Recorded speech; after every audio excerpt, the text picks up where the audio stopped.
এইবারে প্রশ্ন হচ্ছে, সরকারি পদ্ধতিতে যদি কেউ যেতে চায় সে কীভাবে, মানে প্রসিডিওরটা কী? এটা অনেকের একটা প্রশ্ন, বড় প্রশ্ন এটা আর কি। 2009 পর্যন্ত পেপারে অ্যাডভার্টাইজ বেরোতো, সেই অ্যাডভার্টাইজ অনুযায়ী অ্যাপ্লাই করে ওরা বাছাই করবে। বাছাই করার পরে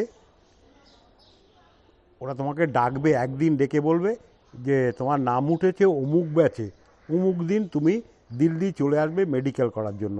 কারণ আমাদের কলকাতার লোকদের বা বাইরের সাউথের লোকদেরও দিল্লি থেকে আবার বাড়ি আছে, তাই আমরা সবাই যারা এক্সপিরিয়েন্স তারা বলে দেয় যে একবারে প্রিপারেশান নিয়ে আসবে, তুমি যাবে, টাকা পয়সা সব কিছু। তুমি ওখান থেকে ডলার নিয়ে আসতে পারো, কোনো আপত্তি নেই বাড়ি থেকে। বা এখানে এই দিল্লিতেও ডলার পাওয়া যায় সেম মার্কেট রেখে। আর মিনিস্ট্রি অফ এক্সটার্নাল অ্যাফেয়ার্সের অফিসে একটা সেন্ট্রাল ব্যাংকের শাখা আছে, সেখান থেকেও নিতে পারো। তোমাকে $5,000 দিয়ে দেবে উইদাউট ক্ল্যারিফিকেশান। তুমি তোমার লেটারটা দেখাবে, আমি যাত্রী আর পাসপোর্ট, আচ্ছা, যেটা তোমার কমফোর্টেবল। দিল্লিতে পৌঁছবার একদিন পরে, ধরো আজকে তুমি সকালবেলা দিল্লিতে পৌঁছলে, সারাদিন রেস্ট, নিচে খাওয়া দাওয়া, আর খাওয়া দাওয়া সব ভেজ। একটা বড় ঘর আছে, সেখানে থাকবে দুটো করে, একটা নিচে চৌকি, ওপরে। বিকেলবেলা নানা দিল্লি সম্প্রদায়ের লোক আসবে, যারা তোমাকে বলে দেবে কি করে যেতে হয়, নানা রকম লেকচার দিয়ে যাবে কৈলাস সম্পর্কে, কেন কৈলাস যায়, কৈলাসে মাহাত্ম্য কী, অমুক কী। নেক্সট ডে সকালবেলা KMVN-এর লোক আসবে, গাড়ি দাঁড়ানো আছে, সবাইকে নিয়ে চলে যাবে first day Delhi heart and lung institute. সেখানে তুমি একটা 3,000 কত টাকা দিতে হয় টোটাল বডি চেক আপের জন্য। তুমি ক্যাশে দিতে পারো, কার্ডে দিতে পারো, যা ইচ্ছে তোমার দিলে। এবার ওরা গ্রুপ ভাগ করে নেবে, এজ ওয়াইজ গ্রুপ ভাগ করে নেবে, দিয়ে আলাদা আলাদা ব্যাচ দিয়ে দেবে, সবুজ, লাল, হলুদ। এবার তোমার টেস্ট শুরু হলো, ইউরিন অমুক তমুক থেকে আরম্ভ করে স্টেপ বাই স্টেপ। 9টার পরে যাদের নাকি মোটামুটি ওই ফার্স্ট রাউন্ডের টেস্টগুলো কমপ্লিট হয়েছে, তারা ব্রেকফাস্ট করবে। ব্রেকফাস্টের পরে আধ ঘন্টা 45 তোমার নেক্সট আরম্ভ হবে, যেমন তোমার এক্স রে, পিঠের, চেস্টের, অমুক তমুক। এরপর হবে LFT, PFT, তারপরে TMT। সব টেস্টগুলো হয়ে যাওয়ার পরে বিকেল 3টের সময় তোমাকে কফি খাওয়াবে, খাইয়ে ডাক্তাররা তোমাদের লেকচার দেবে, আধ ঘন্টার একটা সেশন। কেন এত সব টেস্ট? লোকের মনে সন্দেহ হয়, এই কেন আমি 3,500 টাকা খরচ করবো দিল্লি এসে। ওরা সব বলে দেয়, আর স্লাইডে দেখায় কোথায় কোথায় কী প্রবলেম হবে, প্রবলেম হলে কি করবে। ছেড়ে দিল তোমাকে, তুমি আবার চলে এলে গুজরাটি সদনে, খাওয়া দাওয়া করলে, গেজালে ফেজালে। নেক্সট ডে তোমাকে আবার নিয়ে যাবে এই KMVN-এর লোকই ITBP base camp hospital, medical test হবে। সেকেন্ড টেস্ট, হ্যাঁ, ওখানে মেডিকেল টেস্ট বিরাট কিছু হয় না, 2-3টে জিনিস দেখে। তোমার কালকের রেজাল্টটা দেখবে, তোমাকে তো হাতে দেয়নি, ওই রেজাল্টটার কী রে, আর দেখবে তোমার BP, পালস, এগুলো, আর টুকটাক নানা রকম প্রশ্ন করে। করার পর তোমাকে বলে দেবে ওই ITBP authority, you are fit for yatra. ওরা যদি ফিট ফর যাত্রা সার্টিফিকেট তোমাকে না দেয়, তুমি যেতে পারবে না। ITBP, হ্যাঁ, এবার সেই দিন দুপুরেই ITBPর ওখানে তোমার খাওয়া দাওয়ার ব্যবস্থা করবে, সবার সঙ্গে পরিচয় হবে, লিয়াজ অফিসার আসবেন, নানা রকম কমিটি করে দেবে, ফিনান্স কমিটি, লাগেজ কমিটি, তারপরে হচ্ছে গিয়ে তোমার ওটা কী বলবো, আমাদের রেশন কমিটি, যে মালগুলো রেশনগুলো নিয়ে যাব, সব কমিটি করে দেবে। এই ফিনান্স কমিটি হচ্ছে যারা নাকি ইউয়ান ফিওয়ান তৈরি করবে, ওর কাছে টাকা জমা দিতে হবে, এই সব কমিটি হয়ে গেল। আর সেদিন তোমাকে নানা রকম ওখানে দিল্লির বিভিন্ন অর্গানাইজেশান গিফট দেবে। গিফট ফিফট নিয়ে তুমি চলে এলে, আবার গুজরাটি সদনে চলে এলে। এইখানে সন্ধ্যাবেলা দিল্লি গভর্নমেন্টের তরফ থেকে একটা রিসেপশন সেরিমনির ব্যবস্থা করে।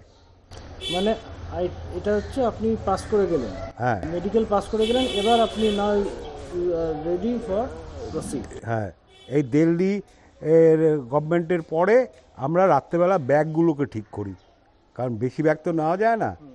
দুটো ব্যাগ, একটা হচ্ছে যেই ব্যাগগুলো চায়নাতে গিয়ে লাগবে, জিনিসপত্রগুলো হাত দেওয়ার দরকার নেই, তাই জন্য আমরা একটা চায়না ব্যাগ, একটা ইন্ডিয়া ব্যাগ করি। আচ্ছা,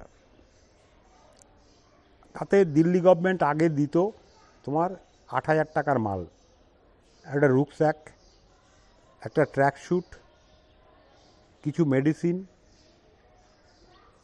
এই কিছু সামান্য ড্রাই ফুড, এইসব, আর পূজা সামগ্রী, কিট দিয়ে দিত সব। এখন কি করে দিল্লি গভর্নমেন্ট, এক না কিচ্ছু, হ্যাঁ একটা পুজো সামগ্রী দেয় আর কিছু মেডিসিন দেয়, আর 4,000 টাকা ক্যাশ দিয়ে দেয়। এবার আপনি যাওয়ার জন্য তৈরি। ভোরবেলা আমরা যাত্রা শুরু করবো 4টের সময়, ওই যা ইন্ডিয়ান কাস্টম অনুযায়ী পুজো পার্চা করে ফোরে আমরা স্টার্ট করলাম। আমাদের প্রথম জায়গা হচ্ছে ইয়েতে তোমার হচ্ছে কি দিল্লির গাজিয়াবাদের ব্যবসায়ী সমিতি এবং স্থানীয় লোকেরা আবার রিসেপশান দেবে বিরাট হলে, ওরা উত্তরে দেবে, নানা রকম গেস্টরা এসে লেকচার দেবে, আর বিভৎস খাওয়া দাওয়া, তুমি খেতে না চাইলে এমনি এমনি করে খাওয়াবে। এখন বোধহয় নাথুলা দিয়েও আর একটা রুট ওপেন। হ্যাঁ হ্যাঁ হ্যাঁ হ্যাঁ, কম সময় না, মোটামুটি একই সময়। আপনি ফার্স্ট গেছেন 2008, হ্যাঁ, লাস্ট কবে গেছেন? 2015। আর নেক্সট যাওয়ার ইচ্ছা আছে? না, আমি পারবো না যেতে, আমার 70 বছর হয়ে যাচ্ছে, বিগত 4 বছর ধরে বন্ধ আছে যাত্রা, এই চায়না ইন্ডিয়া ডিসপিউটের জন্য, প্লাস কোভিড অনেক কিছু ছিল। আর চায়না গভর্নমেন্ট এখন তোমার অনেক রেস্ট্রিকশান করেছে। 2016 বা 17-তে যারা গেছে তারা মানুষ সরোবরে স্নান করতে পারেনি, বালতি দিয়েছে, বালতি থেকে তুলে, for Indian passport holders, but Nepal and other কান্ট্রিজের জন্য স্নান করতে পারবে। তারপরে হচ্ছে গিয়ে তোমার ওরা একটা এই রোমিং চার্জেস বলে একটা চার্জ 25,000 টাকা বাড়িয়েছে, সেটা নিয়ে ইয়ে আছে। আর ওরা করেছে হচ্ছে $1,101, মানে প্রত্যেক বছরে 100-150 করে ডলার বাড়িয়ে যাচ্ছে, সেটা নিয়ে গভর্নমেন্ট আপত্তি করেছে। হ্যাঁ, এটা তো একটা ডিসপুট আছেই চায়না ইন্ডিয়া। কিন্তু এবারও তো গেছে, নেপাল দিয়েও গেছে যারা ফরেন পাসপোর্ট হোল্ডাররা, ঝাংমু হয়ে যাওয়া গেছে। হ্যাঁ, নেপাল হয়ে ওই ফ্রেন্ডশিপ ব্রিজ, এখন নেপালে তো অনেক রাস্তা হয়েছে, আগে যেত, আমরা গেছিলাম ফ্রেন্ডশিপ ব্রিজ হয়ে, ফ্রেন্ডশিপ ব্রিজের আগে থেমে যেত গাড়ি, একটুখানি ব্রিজটা ক্রস করে ওখান থেকে আবার গাড়ি। আচ্ছা, আপনি তো এই কমিটি ইস্টার্ন জোনের একটা হ্যাঁ, পজিশন হোল্ড করছেন, হ্যাঁ। ওইটা কি পজিশন? ওইটা এখন ওটা ভেঙে হয়ে গেছে কৈলাসী মিলন, কারণ ওইটা যেহেতু 4 বছর ধরে নেই, বেশিরভাগ লোক বেরিয়ে যায়, বেশিরভাগ লোক না আর অ্যাক্টিভ থাকে না, ও আবার হলে দেখা যাবে। আমরা যেমন ওই কৈলাসী মিলন করে এখন আমাদের অল ইন্ডিয়াতে মেম্বার হচ্ছে 47,000, এখন অল ইন্ডিয়া বেসে। আমরা যে পশ্চিমবঙ্গ থেকে যাবে আমরা তাদেরও সব রকম সহযোগিতা করব, গিফট দেব, ওই রিসেপশন সেরিমনি করব, সব করব। আচ্ছা, এখন আমাদের কাজ যেহেতু কিছু নেই, অর্গানাইজ কী করে করব? যেমন আমরা গতবার অল ইন্ডিয়া কৈলাসী মিট করেছি হচ্ছে গিয়ে গঙ্গাসাগরে, 300 লোক এসেছিল, পুরো ভারত সেবাশ্রম সংঘ নিয়ে গিয়ে অনেকের সাহায্যেই খুব ভালোই করেছি। এবার করব আমরা অল ইন্ডিয়া মিট, সবাই বললো দাদা দেবভূমিতে করো, দেবভূমিতে।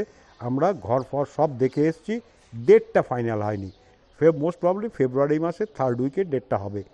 কারণ বললো দাদা তুমি জানুয়ারি, আমাদের জানুয়ারিতে কথা ছিল, বললো জানুয়ারিতে করতে পারবে না, কারণ এখানে এত কোহরা, মানে কুয়াশা হয় আর ঠান্ডা পড়বে, তোমরা প্লেনের লোকেরা গঙ্গাতে স্নান করতে পারবে না, স্নান না করে তো তোমরা কোনো রকম অনুষ্ঠানে বসতে পারবে না। হ্যাঁ, বলে তুমি একটা কাজ করো, এন্ড অফ ফেব্রুয়ারি করো, তখন মোটামুটি সবাই ঠান্ডা থাকবে, কিন্তু সেরকম জম ঠান্ডা নয়।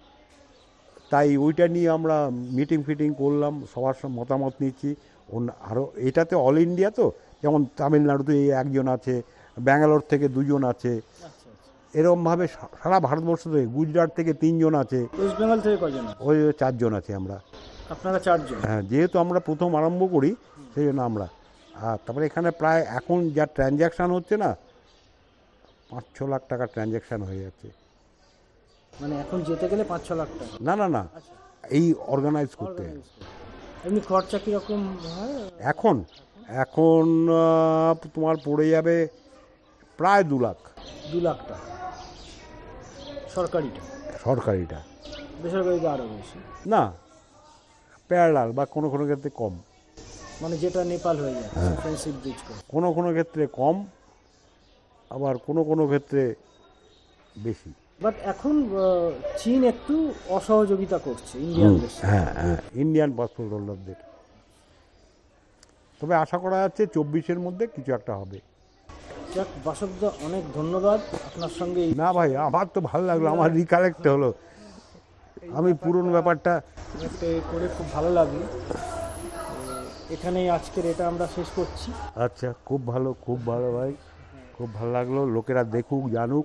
আমি চাই ভারতবর্ষের, যদি কেউ যেতে চায় ধরুন, হ্যাঁ আপনার সঙ্গে যোগাযোগ। হ্যাঁ, আমি একেবারে, আমি ভদ্রলোক বা ভদ্রমহিলা যিনি যেতে চাইবেন ওনাকে 200% হেল্পের জন্য, ফিনান্সিয়াল হেল্প বাদে 200% আমি হেল্প করব। আপনার যোগাযোগের নাম্বারটা একবার বলে দিন, কী নাম্বার? আচ্ছা, আমার সঙ্গে যোগাযোগ করতে পারবেন। আমার মোবাইল নাম্বার হচ্ছে 9748213323। আমি বাংলা বলতে পারি, হিন্দিটা একটু মানে খারাপ, আর ইংরেজিটা বলতে পারি। ইংরেজি ভালো করেই বলতে পারবো। তাহলে কারোর দরকার হলে আপনার সঙ্গে। হ্যাঁ, সব সময় 24 ঘন্টা আমি খোলা থাকে আমার মোবাইল।